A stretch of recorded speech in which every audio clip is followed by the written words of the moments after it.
everyone, welcome back to the Political Science lecture series.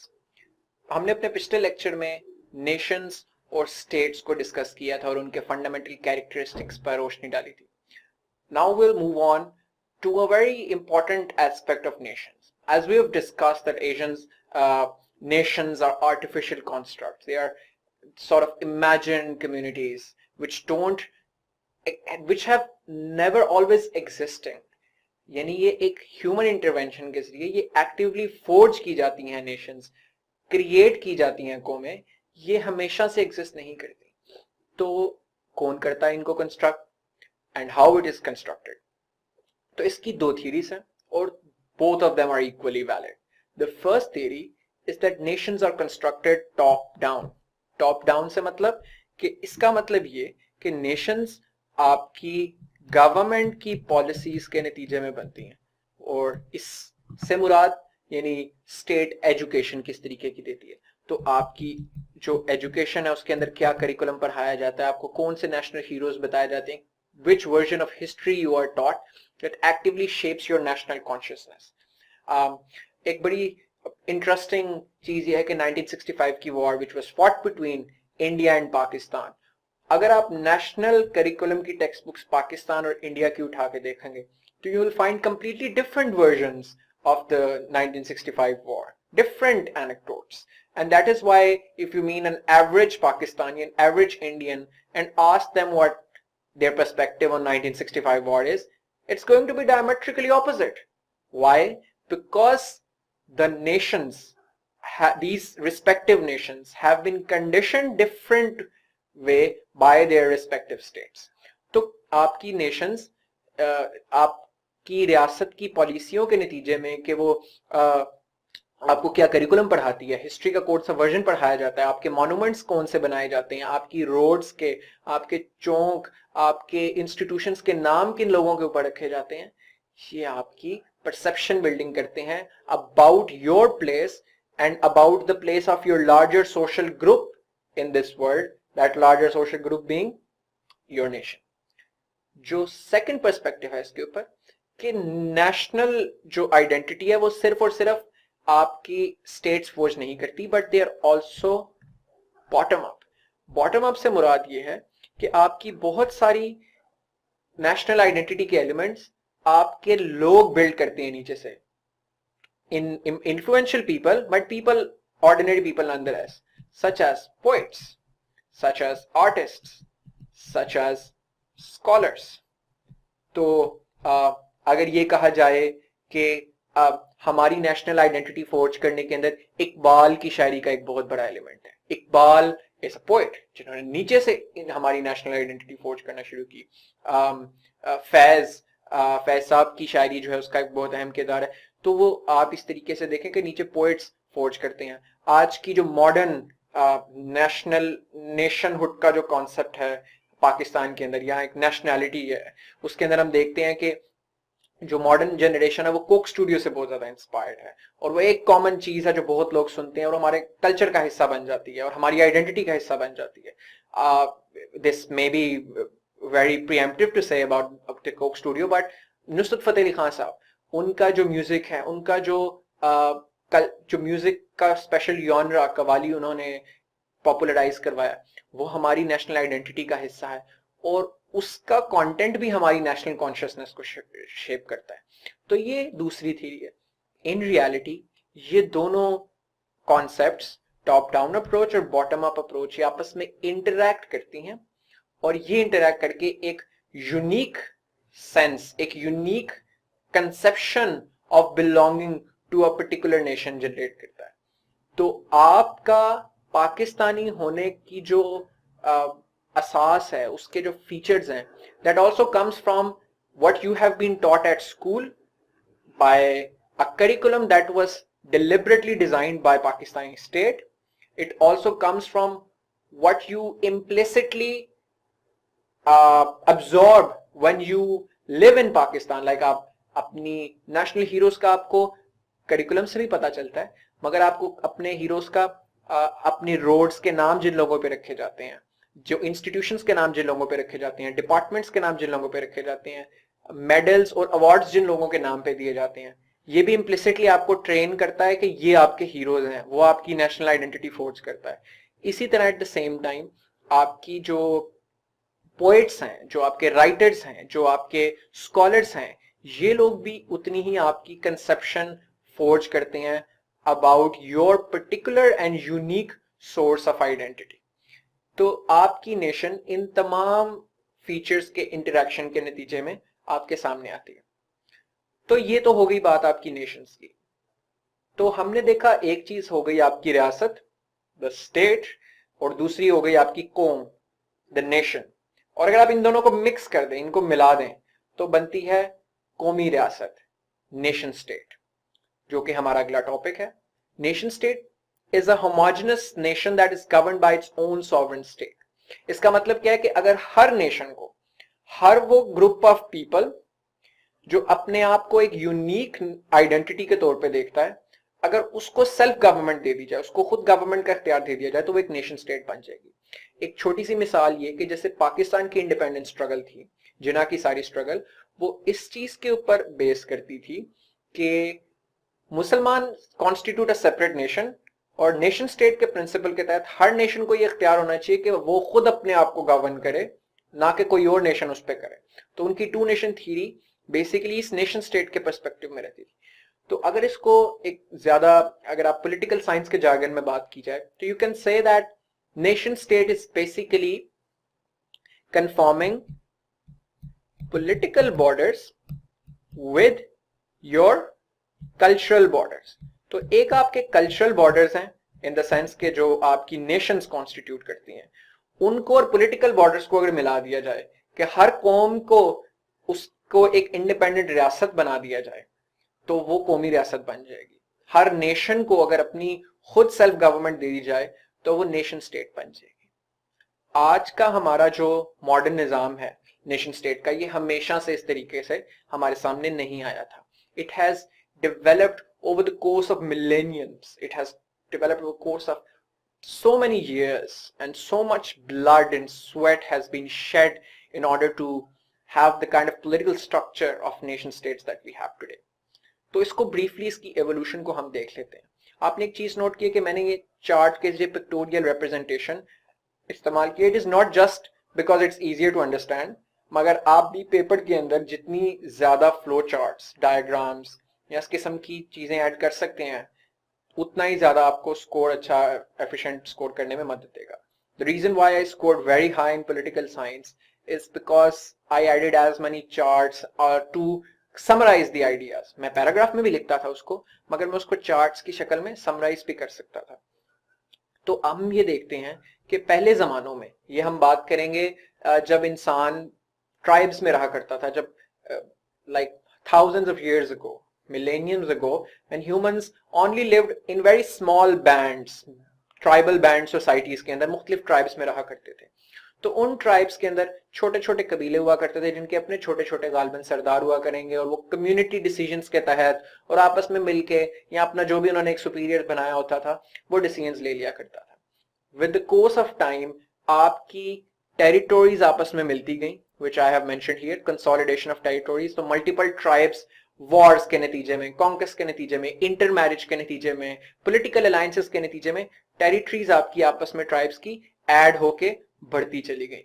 और इसके साथ एक कॉन्क्रुएंट फिनोमिनन था सेंट्रलाइजेशन ऑफ अथॉरिटी, कि जैसे जैसे वो टेरिटरीज बढ़ती गई, तो आपके सामने अमूमी तौर पे ये नजर आता है कि वो एक ट्राइबल चीफ जो ट्राइब का चीफ था, और जब टेरिटोरीज फैलती गई, तो फिर वो मल्टीपल ट्राइबल चीफ्स नहीं रहे, वो फिर आहिस्ता आहिस्ता पावर कंसोलिडेट होती गई किसी एक फिगर हेड में।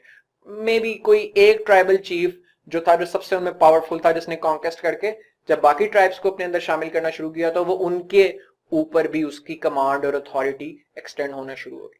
सो it led to two distinct kinds of political models.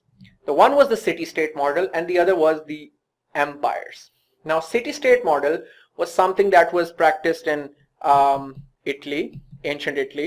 It was also practiced in Greece. Greek city-states बहुत famous हैं, Athens, Sparta, इटली के अंदर भी वेनिस, सिसिली, नेपल्स, ये different city-states थी। City-states में और empires में बहुत बड़ा फर्क है। सबसे बुनियादी फर्क ये कि सिटी स्टेट्स एक शहर की हद तक यानी बहुत छोटी होती हैं, इसीलिए कहा जाता है सिटी स्टेट्स, कि एक छोटा सा शहर है, एक छोटी सी पॉपुलेशन और ज्योग्राफी है, जिसके ऊपर एक अपनी इंडिपेंडेंट सॉवरेन गवर्नमेंट है।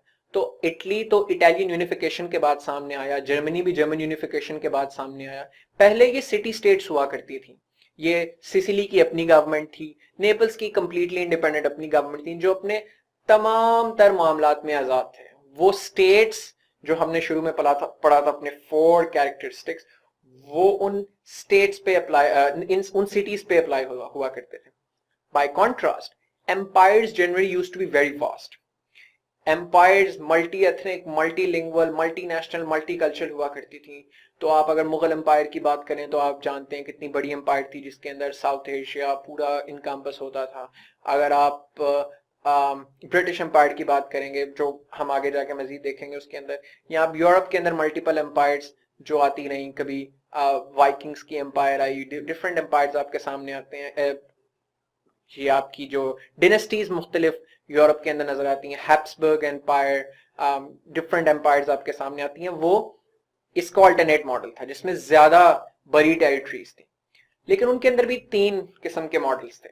एक मॉडल ऐसा था जिसके अंदर मोनार्की, एब्सोल्यूट मोनार्की थी। एब्सोल्यूट मोनार्की से मुराद ये कि पूरी की पूरी एम्पायर के ऊपर एक किंग या एक क्वीन की डोमिनेंस है। तो जो किंग कहता है या जो क्वीन कहती है वो पूरी की पूरी एम्पायर के अंदर इन्फोर्स किया जाता है।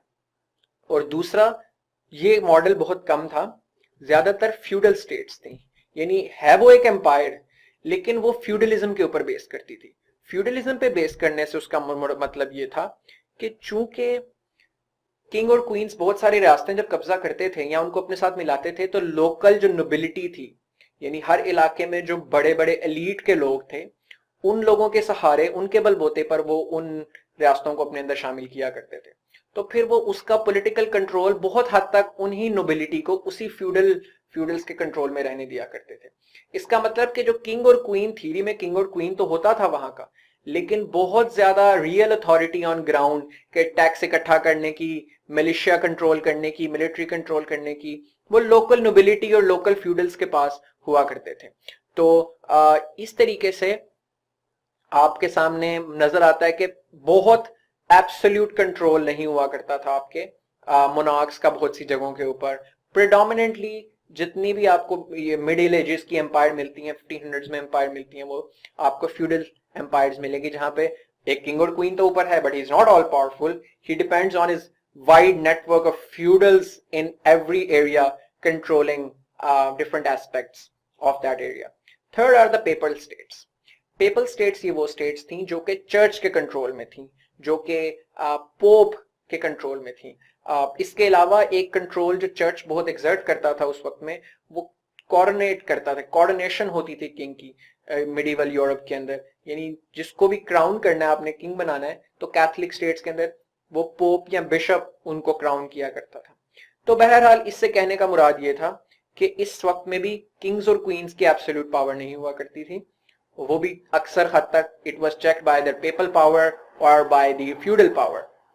ओवर टाइम आपके सामने 2 फिनोमिनल्स होते हैं। आपकी ये सिटी स्टेट्स और एम्पायर्स ने कॉलोनियल एक्सपीडिशंस की, डिफरेंट कंट्रीज को कॉलोनाइज करना शुरू किया। कॉलोनियल एक्सपीडिशंस की वजह से आपके सामने जो थर्ड वर्ल्ड अफ्रीका के अंदर, the scramble for Africa, the famous, the Asian colonisation, के जिसके अंदर ब्रिटिश एम्पायर के बारे में कहा जाता था the sun never set in the British empire, वो ये था कि बरतानिया ने अपनी आबादियां, कॉलोनीज बनाई थी different parts of the world. Same goes with all other European powers as well. तो इसके नतीजे में आपके सामने कॉलोनियल एम्पायर्स बनना शुरू होती हैं कि जहां एक मदर कंट्री है, फॉर इंस्टेंस ब्रिटेन, और उसकी मल्टीपल कॉलोनीज हैं। इसी तरह फ्रांस मदर कंट्री है और Algeria and Tunisia other parts are its colonies. तो ये कॉलोनियल एम्पायर्स आपके सामने बनती हैं, जिसकी वजह से अगेन पावर सेंट्रलाइज होना शुरू हो जाती है एक रूलर की तरफ या एक सेट ऑफ रूलर्स की तरफ। सेकेंडली सेक्युलराइजेशन का प्रोसेस चलता है। सेक्युलराइजेशन का प्रोसेस ये है कि जो पेपल स्टेट्स की पावर थी, जो पोप की पावर थी, जो चर्च की कंट्रोल और डोमिनेंस था ओवर एम्परर्स, वो आहिस्ता आहिस्ता खत्म होना शुरू होता है और आपके सामने जो किंग्स और क्वींस थे उनकी अथॉरिटी ज्यादा होना शुरू होती है। तो इस तरीके से आपके सामने कॉलोनियल एम्पायर्स बनती हैं, और ये कॉलोनियल एम्पायर्स जब बाद में डीकोलोनाइज होती हैं, आज़ादी की तहरीकें चलती हैं मुख्तलिफ एम्पायर्स के अंदर, जैसे पाकिस्तान के अंदर, जैसे ब्रिटिश इंडिया के अंदर डीकोलोनाइजेशन की मूवमेंट चलाई इंडियन नेशनल कांग्रेस ने और मुस्लिम लीग ने। इस तरह हर डिफरेंट कंट्री के अंदर जो कॉलोनाइज थी उन्होंने डीकोलोनाइजेशन स्ट्रगल्स चलाई, और उसके नतीजे में फिर ये नेशन स्टेट्स आपके सामने आती हैं। कुछ एम्पायर्स ऐसी थी जिन्होंने कॉलोनाइजेशन उस तरीके से यूरोपियन स्टाइल कॉलोनाइजेशन नहीं थी की, but when those empires broke down they were divided into nation states. For instance USSR, United Soviet State Republic जो था आपका, सोवियत सोशलिस्ट रिपब्लिक के अंदर मल्टीपल स्टेट्स थी जो कि उस सूडो एम्पायर का हिस्सा थी। जब सोवियत यूनियन 1991 में टूटा तो उसके अंदर उसके नतीजे में आपको ईस्टर्न यूरोपियन की नई रास्ते नजर आई बनते हुए, और उसके साथ साथ central Asian Republic Uzbekistan, Tajikistan, Turkmenistan, Kyrgyzstan नजर आता है। इन तमाम रियासतों के अंदर उज्बेकिस्तान, उज्बक्स का इलाका, तुर्कमानिस्तान, तुर्कमन्स का इलाका, यानी हर कौम को थ्योरेटिकली उसकी हुकूमत दे दी गई, उस स्टेट्स की पावर हर नेशन पे एक्सटेंड कर दी गई। तो नेशन स्टेट का ये प्रिंसिपल हमारे सामने फिर इस तरीके से ये डेवलपमेंट नजर आती है कि आपकी कॉलोनियल एम्पायर्स के अंदर मुख्तलिफ नेशंस ने डीकोलोनाइजेशन स्ट्रगल चलाई, जिसके नतीजे में उनके पास अपनी इंडिपेंडेंट nations नजर आती है। And on the other hand, when certain empires broke down, they broke down into these various ethnicity based or nation based states। तो हमारे सामने इस डेवलपमेंटल प्रोसेस के नतीजे में नेशन स्टेट का फिनोमिना नजर आता है। So next is the critical analysis part, कि आप इसको क्रिटिकली एनालाइज करेंगे कि कितना एप्लीकेबल है या कितना इसने सक्सेस और फेलियर रेशो है। तो जो मॉडर्न पॉलिटिकल ग्लोबल सिस्टम है इस वक्त, it is theoretically built around the principle of nation states. Except यही किया गया है एक यूनिवर्सल प्रिंसिपल के तौर पे कि रियासतों को कौमी रियासत ही होना चाहिए। Nation states is the theoretical foundation of the modern global political order, but practically it has never been taken to its logical conclusion for good reasons of course। इससे क्या मुराद है, यानी कि एक इसे कहते हैं पैराडॉक्स ऑफ नेशन स्टेट। वो पैराडॉक्स ये है कि जब एक नेशन आजादी हासिल करती है पेरेंट इन कंट्री से कि हम एक सेपरेट नेशन है, तो उस और हमें इख्तियार होना चाहिए कि हम अपनी कंट्री बनाएं, अपनी स्टेट बनाएं। जब वो सब डिवाइड होती हैं उसके अंदर मजीद कुछ सब नेशंस भी एग्जिस्ट करती हैं। जब वो सब नेशंस डिमांड करती है कि हमें इंडिपेंडेंस दी जाए तो उनको ये इंडिपेंडेंस नहीं दी जाती। तो इस तरीके से आपके सामने टेक्निकली इराक एक नेशन स्टेट ही है थियोरेटिकल पर्सपेक्टिव में देखें, लेकिन अगर आप उसके अंदर देखें तो इराक के अंदर मल्टीपल दूसरी नेशंस भी एग्जिस्ट करती हैं। यजीदीज एग्जिस्ट करते हैं, कर्ड्स एग्जिस्ट करते हैं, जो अपने आप को इराकीज के तौर पे नहीं देखते, and they demand separate state for themselves on the same principle that Iraq claims to have a separate state for itself। तो this idea is never taken to its logical conclusions। अगर हम इसकी successes की बात करें तो it has predominantly been a very successful model relative to all other models that we've had।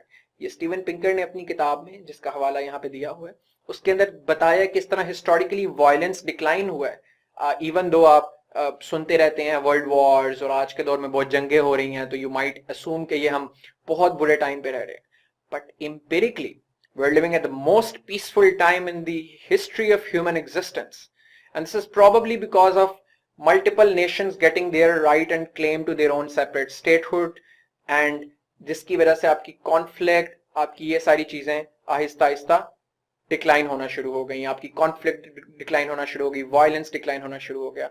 तो overall nation state का मॉडल अभी भी कंप्लीटली अपने लॉजिकल कंक्लूजन पे नहीं पहुंचा, मगर उसके बावजूद आपको आहिस्ता आहिस्ता उसकी सक्सेस का मॉडल नजर आता है, दुनिया ज्यादा आगे बढ़ती हुई नजर आती है, और हिस्टोरिकल एम्पायर्स या सिटी स्टेट्स या जो कॉलोनियल मॉडल्स थे उनकी निस्बत वायलेंस आपको कम नजर आता है। तो आज के लेक्चर में हमने देखा ओवरऑल कि किस तरीके से रियासत जो स्टेट होती है वो किन प्रिंसिपल्स पे होती है, नेशंस किन प्रिंसिपल पे फंक्शन करती है, और इनको मिला के नेशन स्टेट का मॉडल वो किस तरह किन प्रिंसिपल्स पे ऑर्गेनाइज करता है और वो कैसे इवॉल्व होकर हमारे सामने आता है। तो इंशाल्लाह अगले लेक्चर में हम सॉवरेंटी पर डिस्कशन करेंगे। Till then good luck, see you.